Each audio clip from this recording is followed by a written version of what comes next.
আসসালামু আলাইকুম। আজকে আমি ৪ টুকরো গরুর মাংস রান্না করব যেন ৫ জনে অনায়াসে খেতে পারি। এই আইডিয়াটা আমি একটা আপুর ভিডিও দেখে পেয়েছি, তবে রেসিপিটা থাকবে আমার স্টাইলে।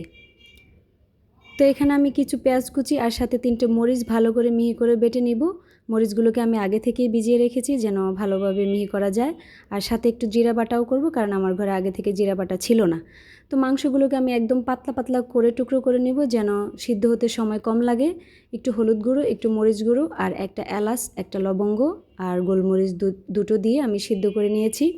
গরম থাকা অবস্থায় মাংসগুলোকে ছেঁচে নিব, একদম ঝুরো ঝুরো হয়ে গেছে। তো এখানে কড়াইতে তেল দিয়ে আমি পেঁয়াজ কুচি দিয়ে দিব, পেঁয়াজটাকে লালচে করে ভেজে নিব।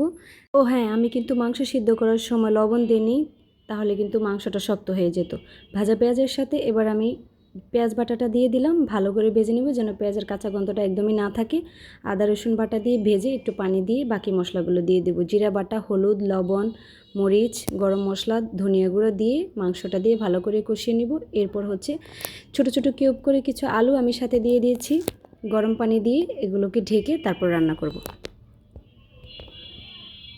এরপর যে আমি দেখলাম যে আমার আলুগুলো ভালোভাবে সিদ্ধ হয়নি, এজন্য আমি আরও কিছু গরম পানি দিয়ে আরও কিছুক্ষণ ধরে রান্না করব। এবার আমার রান্নাটা শেষ, আমি একটু ঘি দিয়ে ঢেকে 5 মিনিট রেখে দেব। ঘি না দিলেও রান্নাটা খুবই মজা হয়। আমার রান্নাটা অলমোস্ট ডান। তো আমি এবার খেতে বসে গেছি। খাবারটা খুবই মজা হয়েছে।